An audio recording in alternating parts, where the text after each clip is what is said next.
Live from Fargo and serving you on TV, online, and on the go. This is Valley News Live at 5.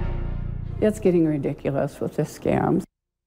The Polk County Sheriff's Department is warning the public of a new scam. They say scammers are pretending to be TV satellite providers, asking subscribers to update their receivers. Once the receivers are supposedly updated, the scammer then asks for payment for their work. Valley News Team's Maddie Gelseth talked to someone who received this call, who's now telling others to beware. Pamela DeLage was a victim of this scam. But luckily for her, she was smarter than the scammer on the other end of the line. They want to charge me for something. DirecTV already has my banking information. They don't need it again. If they're a true business or whatever, they've already got that information. She says scams like this one are getting worse and worse. And it's okay to hang up on scammers, which is what she did. It sometimes pays to be rude. If you're going to save your hard-earned money, it pays to be rude. An investigator with the Polk County Sheriff's Department says if something seems too good to be true, then it probably is. If you ever think for 1 second that it might be a scam, hang up. Whatever company that they're claiming to be calling from, look up their number on your own and call them and just say, hey, this is a phone call I just got. Is that you guys?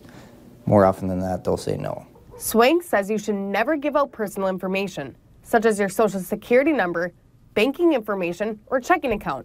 But if you do give that important information up, contact your banks, let them know what happened. They can kind of put an alert on your accounts and make sure that there's no activity. And if there is money and stuff withdrawn, get that documentation, bring it to us, and we can look into it a little further.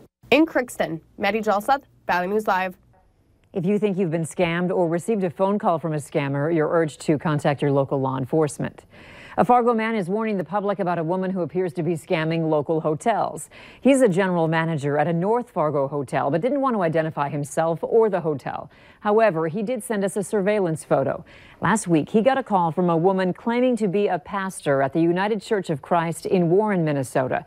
The caller said she knew someone who was just involved in a house fire and needed a place to stay for a few days. The manager said she sounded very convincing, so he charged her $59 a night instead of the standard $129 a night. The woman stayed 5 nights, and when she checked out, they realized she never intended to pay. The man says he never filed a report with Fargo police because he felt nothing could be done. So now he wants others in the area to be on the lookout for this woman. It is just plain cold out there, and it looks like it's going to stay that way for a while. Hutch, how's this evening looking? Well, more cold as temperatures are going to fall once again. But the good news is we don't have the wind to contend with like we did last evening. Here is a look at the cloud cover across the region. There is a little bit of cloudiness showing up in the central Dakotas, but for most in the valley, it's all clear tonight. Light winds and wind chills are between 5 below and 15 below across the Red River Valley in northwest Minnesota. A little milder in Lakes Country. And here is a look at your temperatures expected for this evening. Will be approaching zero and eventually fall into the single digits below zero in both Grand Forks and Fargo this evening. The wind remains light, so it doesn't look like the wind chill will be as brutal as it was late last night and early this morning. So some improvement there. We'll have details on our colder air mass that's heading our way here in just a couple of minutes. All right, thanks, Hutch. Police are still searching for the man who stole a car and a loaded gun from inside that vehicle at MSUM. Someone reported their car stolen from MSUM's Snar Hall parking lot around 7:30 last night. While officers were taking that report, another officer spotted the stolen vehicle a few blocks away and started a chase. The driver ditched the car in the 900 block of 18th Street South and took off running. The car's owner says there was a loaded, uncased handgun in the car, but it was gone when police searched it. This prompted university officials to send out a security alert to students and staff, leaving some shaken. Our crime and safety reporter is continuing to investigate this story, and we'll have more tonight on Valley News Live at 6. A Minnesota man is recovering after he rear-ended a pickup that was stopped for a school bus.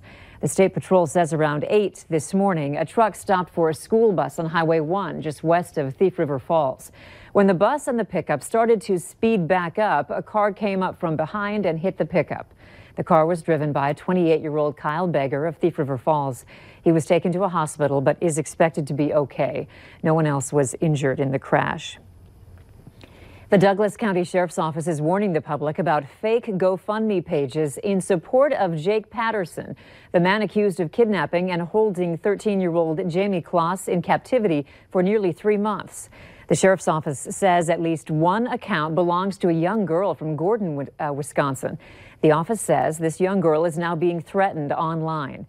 The Post asks that people stop harassing the young girl whose account was used to create a GoFundMe page.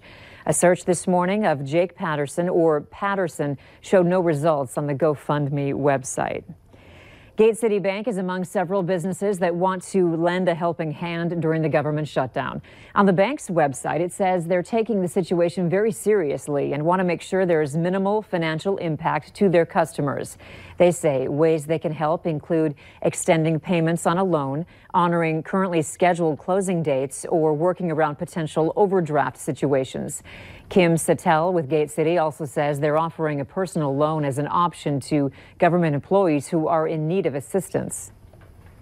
People have day-to-day expenses, you know, they have gas, groceries, and so what this does is it's a loan that's 0% and it has no fees and it's not due for 6 months. So they can come into our office, get that need taken care of, and walk out knowing that they're going to be okay.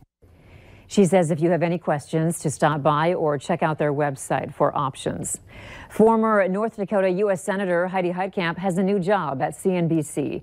She'll be working there as a contributor. Heitkamp was defeated in her re-election bid by Republican Kevin Cramer in November. Minnesota lawmakers pledged to not leave anyone behind during the government shutdown. And as the doors remain closed for federal agencies, the state is now combing through budgets to figure out how they can replace Uncle Sam's money. John Croman reports. Food can't wait.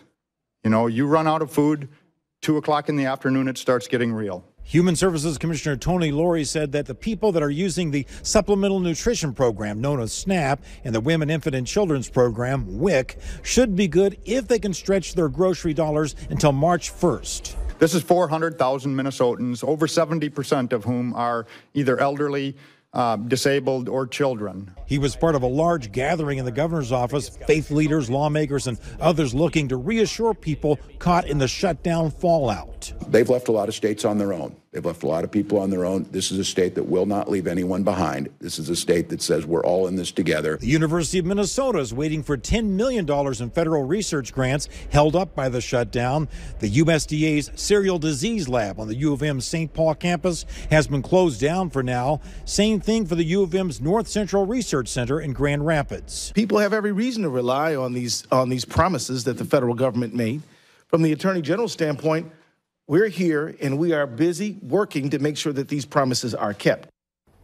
Governor Walz says his administration is working to try to ensure the state gets fully reimbursed from the federal government for all the expenses it's incurring. At the Minnesota State Capitol today, lawmakers are hearing from people opposed to legalizing recreational marijuana.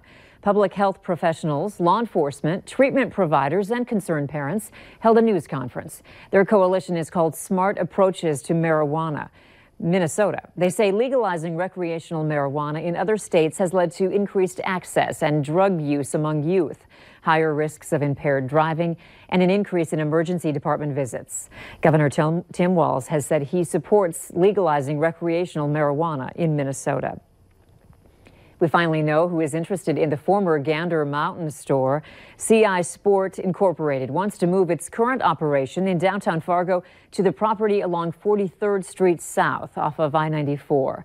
CI Sport has been around for decades and provides printed apparel for businesses and sports teams. Fargo's city assessor says CI Sport has applied for a tax exemption on the Gander property for 5 years, involving just over $30,000 annually. That application will be considered by the city's tax committee next Tuesday. CI Sport, which currently has 87 employees, has plans to add 15 more in the first year alone after the move and expansion. The North Dakota the state produced nearly 1.4 million barrels of oil a day last year. That's a 1.2% drop. Officials say part of the drop is due to uncertainties developed about gas capture regulations.